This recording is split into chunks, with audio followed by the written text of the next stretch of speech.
quinoa, actually it's pronounced quinoa. And although we treat it and eat it like a grain, it's actually a gluten-free seed that comes from a plant related to spinach and beets. It's one of the fantastic ingredients in my squashed spaghetti vegan bolognese.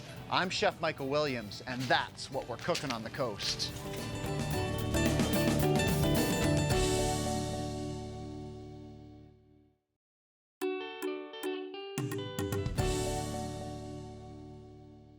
Today, we're looking at a twist on that Italian family favorite, preferito dalla famiglia. Not just spaghetti and meat sauce, but squashed spaghetti with vegan bolognese. Let's get right to it.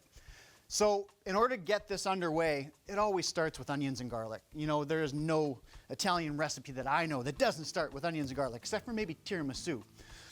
So we're going to use this whole onion. And once it's peeled, I'll show you exactly how to dice it. All right, so the first step is we're going to take our knife and we're just going to cut into it. We're not going to go all the way through. We're going to stop just before we get to the end. And you can see my hands are well out of the way, my fingers I should say. Just applying very light pressure to hold that onion in place. And the most important part, a nice sharp knife. We're going to get 3 layers, 3 cuts, 4 layers out of it. Okay, so that's almost all the way through. Now we make our cuts vertically like so. Same idea. We're holding it all together by this last little bit of the onion. Okay, and then the final cut gives you your perfectly diced onion. Once you get down to that last little bit, because we didn't cut through it, we just finish that off manually like so. Let's just tuck them to the side for now. I've got my pot heating up, and let's get on to the garlic. So what I want to do is I'm going to grab this clove, put it right in the middle of the cutting board. I'm going to grab a pot. Okay, and what I want to do is crush this whole bulb just like this. So you get it, you break it down, separate the cloves as much as you can, and then hit it again with a good amount of pressure until you hear that crunching and cracking. And that crunching and cracking is the skin on the garlic breaking, which is actually peeling it for you. So we're going to use most of these cloves because I absolutely love it. I love my garlic, and I am all about cramming as much flavor into my pasta sauce as possible. Speaking of pasta, did you know that there's over 600 shapes of pasta in the world? And today we're going to be using exactly 0 because we're using spaghetti squash instead. How's that? Anytime you can swap out processed food with vegetables, I am happy. Not to say that, you know, some pasta every once in a while, nothing wrong with that. Okay, so let's get our pot ready for our veggies here. I'll finish chopping up that garlic. I'm gonna start by pouring in some extra virgin olive oil. We're keeping the heat fairly low here, so we're not gonna damage the beautiful, healthy fats that are in this extra virgin olive oil. We'll go ahead and get our onions into the pot. So we'll get back to the garlic now. I wanna trim off the ends. Okay, boom, boom. And then we'll, you know, we don't need to chop this too fine. I love nice big chunks of garlic. And it's kind of, you know, been crushed already a little bit from that, you know, procedure of the peeling, which is fantastic. Now we're making a vegan bolognese here.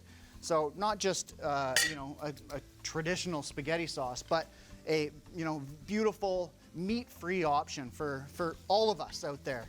We're gonna let those onions and garlic sweat for a little while before we get our tomatoes in. And let's just take a moment here and check it out. You know, very, very basic tomato sauce. Onions, garlic, tomatoes, some seasoning, and some fresh herbs. That's all you need. But we're really gonna up our game and bring in some extra flavor. So we'll get there in a second. Let's get our tomatoes open. I've got my can open here, and I'm gonna just crack this can open so that I'm ready to add when I am ready for the tomato. And I'll get a little tidy going here, because I love keeping a clean workspace. So let's talk a little bit about our spices, how we're gonna really up our game. We're gonna grab some cinnamon, some turmeric, and we're gonna get a bit of heat with some cayenne pepper. Okay, so these are the extra flavors we're adding into our pasta sauce. Super delicious, really, really bumping up the flavor profile. By the way, these 2 guys right here, turmeric and pepper, fantastic combination. We're also gonna bring in some maca root, some ground maca root. Okay, so let's get our herbs going, our spices I should say, into our pot here. We've got a nice sweat on our onions and garlic. They're starting to go translucent, which is exactly what we're after. So I'm gonna be fairly heavy-handed. I love lots of spice. You can dial it back a little bit from how I roll if you want it a little bit milder, but we got some cinnamon, some turmeric, and just a little bit of cayenne pepper because it's got the heat, it's got the kick. Okay, and now again, fresh ground black pepper to go with that turmeric. It really amplifies the nutritional benefits of the turmeric, so it's a fantastic combination. And of course we need some salt. I've got some beautiful Himalayan pink salt here, and we'll go ahead, give that a quick stir. We're just wanting that, oh, the smells, wow, those spices, just giving them like, you know, a quick 15, 20 seconds to roast in those oils before we bring in our moisture, which is our tomatoes. I've got a lovely canned tomato here. I love whole plum tomatoes. That's absolutely the way to go when you're making your tomato sauce. So that's ready to get into our pot.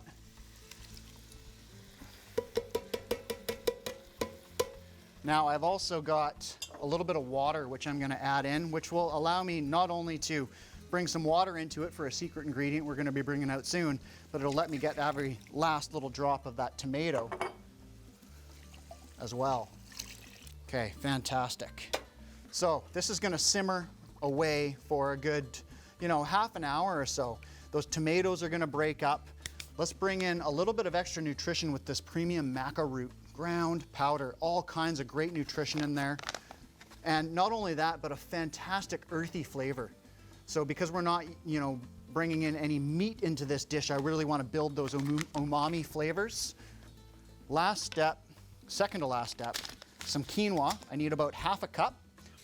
And I've got that beautiful tri-colored quinoa. Quinoa coming out of Peru, just like tomatoes actually. Did you know that tomatoes originated in the Andes Mountains as well? So that's where they originally came from and spread to the rest of the world. And finally, our last ingredient for our sauce, some black beans, which I'm just gonna mash up a little bit, and that's it. We've got a fantastic meat-free mock bolognese sauce. I'm gonna toss the lid on this, and we will be back later in the show to pull together our squash spaghetti with vegan bolognese. But next up, we're road tripping. See you after the break.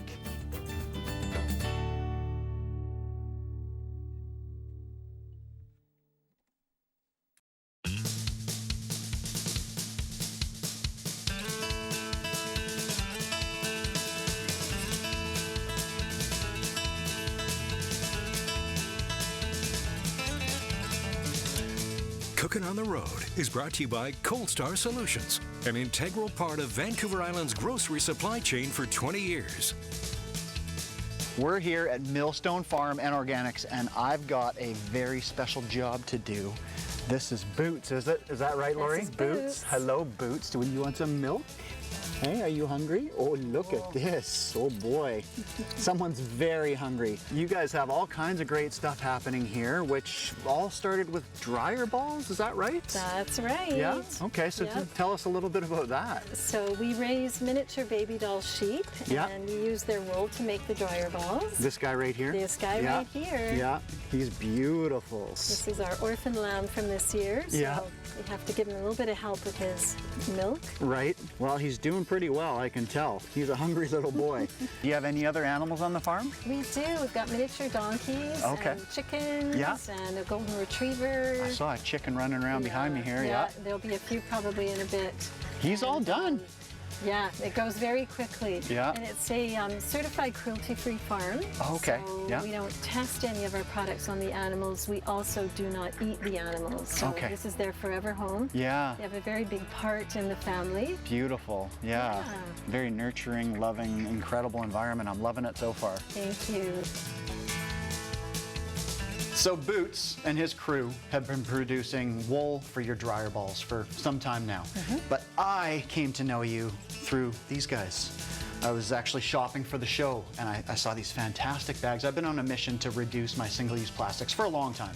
And when I saw this, I'm like, right on. So tell us a little bit about your produce bags. Produce bags. Yeah. So same mission as you, to Yeah. reduce and ultimately eliminate single-use plastic bags.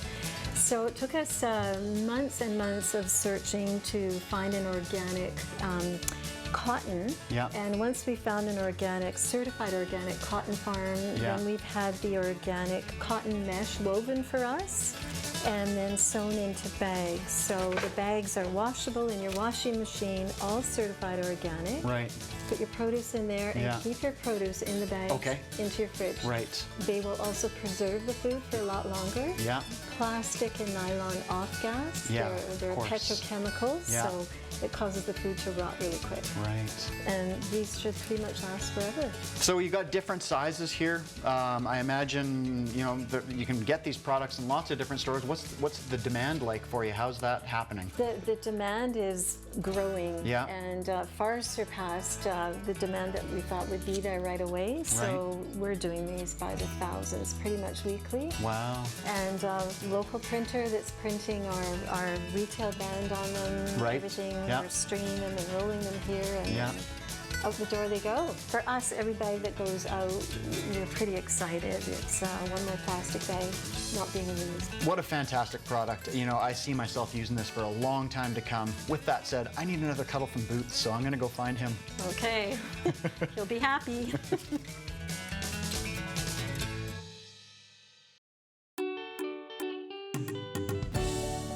It's back into our kitchen. We're pulling together our twisted squashed spaghetti with vegan bolognese. Now, before we headed into the break, I forgot to get the oregano going, so check this out. Just grab that oregano and slide down, and you can remove from the denser, more woody part of the stem, and then we can use the rest of that. So I'm gonna pull the lid off and toss that in. Give it a bit of a stir. Oh, look at that. It is coming together beautifully. Right? Does that not look delicious? All right, so let's bring everything else we need together. So we need to roast some spaghetti squash because we are going without the noodles, right? So we're gonna cut this squash in half, and then we're gonna scoop out the insides, and we're gonna get rid of the seeds and the veins. So just with a spoon, it's quite easy to achieve that. And then what happens next is we need to just dress this up a little bit. And we're gonna grab some avocado oil because that's our high temperature oil, right? It can stand up to the high heat much better than an extra virgin olive oil can. A little bit of avocado oil on our squash. And let's go ahead and season it up with some salt and pepper, okay? So once again to that nice Himalayan pink salt and a couple cranks of good fresh ground pepper. So that's ready to go into a 400-degree oven for about 45 minutes, 45, 50 minutes, until it's nice and tender, okay? And when it's done, this is what it looks like. Now, you might notice on here, there's some cinnamon. I got some cinnamon on the original batch, beautiful. Lovely, lovely flavor. Tying into the cinnamon we added to our sauce. So we're almost there, we're almost ready to plate this up. Just before we get there though, I want to create a fantastic pesto, super easy. So we're gonna take our mixer bowl here that goes along with our stick blender, and I'm gonna add in some cashews. So I've got some raw cashews. I'm just gonna add in a handful here. I'm just gonna eyeball it. So we got a good handful of cashews in there. We've got some shallot, which I'm gonna cut up. I've got some garlic already on my cutting board, so I'll just go ahead and cut the top and bottom off of this shallot. Treat it just like an onion. Cut off that top bottom, cut it in half, and then you're able to peel. And because this is gonna get pureed, all we need to do is just give it a bit of a head start. Like so, that's ready to get in the blender jar. Now a couple cloves of garlic, or 6, maybe. I don't know, you be the judge. Pull out my trusty pot once again, and crush those cloves, get them ready to go into our blender jar. And then from there, all we need is a little bit of seasoning and we're gonna hit back with that extra virgin olive oil. Fantastic flavor. And because we're not blasting it with heat, okay, so some extra virgin olive oil and salt and pepper. That's all we're gonna get going in here. So I'm gonna eyeball it. Once again, we've got a whole shallot in here, probably about 1/2 to 3/4 of a cup of cashews. I'm gonna put a little bit more olive oil in there. We wanna make sure it's got enough to get it spinning. Season it with some salt and pepper. Not too much salt, mind you, because we're about to grab in the fresh Parmigiano Reggiano, which is the upgraded version of probably the most common spaghetti topping, condiment, Parmesan cheese. You know, the dry, crumbly stuff? We got the real stuff though, the Parmigiano Reggiano. All we'll do is, same idea, just kind of chop this up a little bit so that it can have some fun in the blender jar as well. That's probably enough, except let's get a couple more. Why not? Okay, so on goes our lid, and we're ready to attach our stick blender and pulse this up.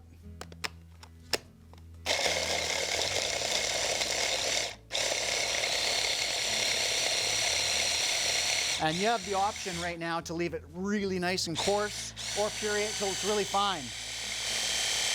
You know what? The whole point was getting a little bit of extra herb action. So I've got some parsley, which I want to get in the mix here. We'll just shave a little bit of parsley right off the bunch here with our nice sharp knife. Yeah, that'll do the trick.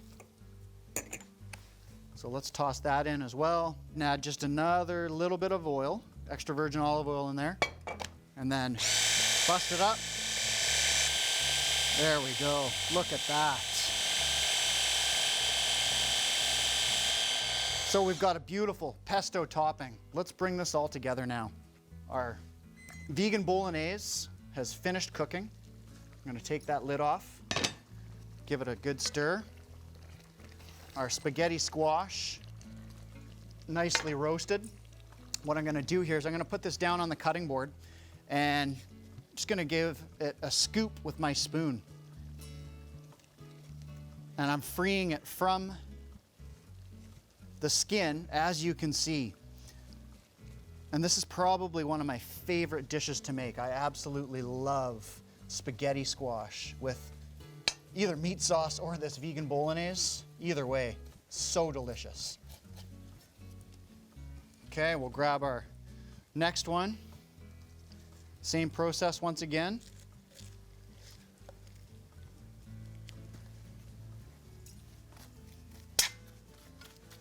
This spaghetti squash, even just by itself, is so fantastic. Honestly, it really doesn't need any help. But hey, we're going all out here. We've got our beautiful vegan bolognese with black beans and quinoa and all those spices and herbs. We're gonna ladle it right on top. So I'm gonna be pretty liberal with it here. Bring my pot right over, or pan. Check this out. Oh man, that looks so good. Now you could make this up ahead of time just like that. Have it ready to go, fire it in the oven, and then once it's nice and hot, it's just a matter of finishing it off with a little bit of garnish. And we're gonna go ahead and do that right now with our beautiful pesto. There you have it.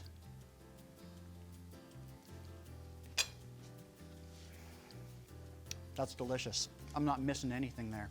Squash spaghetti with vegan bolognese. Bravissimo! Pairings are brought to you by Liquor Plus. Discover the plus. What better way to enjoy a delicious recipe than with a tasty beverage? Chris from Unsworth Vineyard, welcome to the show. Oh, it's fabulous to be here, Chef. Thank you for having me. Thanks. So I kind of sent you some details on what I was going to prepare for you today. A vegan squashed spaghetti bolognese. What are your thoughts on that? Well, yum, number one. Okay, cool. It smells delicious in here. Yeah.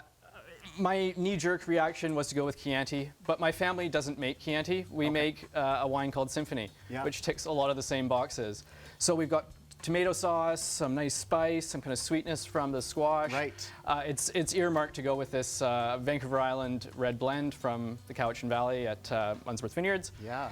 It's got the weight and fruit character to stand up and play nicely with the kind of umami notes of the beans and the quinoa. Yeah. And it's got this lovely acidity and lovely poised tannins to pair with the tomato sauce, much like you would expect from a traditional spaghetti bolognese. That's awesome. I'd love to have a taste, may I? Yeah, absolutely. Yeah? All right. It sounds so delicious. I absolutely love Unsworth Vineyard. You guys have been around for, you're not babies anymore, are you? Well, in the wine world, we're still quite new, but a Toddlers? decade. Yeah. So we're in the double digits now. My father and I started it, and we've been having fun. Amazing. Wow. Yeah, you notice those kind of cherry notes, but also Yeah. some kind of spice notes that I hope will play nicely with the tomato sauce. Ooh, that is delicious. Well, I'm gonna have a taste of this food. Why don't you do the same? And tell me what Absolutely. you think Thank about your you. pairing. I love having spaghetti squash instead of noodles. All kinds of flavors popping out there. What do you think? Oh, and forget the wine. I'm just gonna finish the dish. You go there, I'll go here. This is fantastic. Oh, that's beautiful. I love how it plays together. Yeah. Very kind of, stark contrast with all the sweet and spices and then nice kind of crisp. Yeah. I don't know my wine so much, but you take it over from there. That's precisely it. With pairing, I looked for comparing flavors, for contrasting flavors. Yeah. And you hit on that perfectly. That kind of sweetness and the richness of the dish, kind of foiled by the brightness and Right. the acidity of the wine. Yeah. I'm really enjoying how the cinnamon in the dish is bringing out kind of some of the fun, spicy, oaky notes from the wine. It's kind of when a dish and a wine elevate each other is that's a great pairing. Yeah. So this is working out really well. I'm so- glad I brought this wine. You know what? I think you've done a fantastic job here. Thank you. Oh, Cheers. cheers. Yeah. Check out our website where you'll find the lowdown and the recipes on today's show. I'm Michael Williams. Thanks for watching, and don't forget, dinner's better when we eat it together.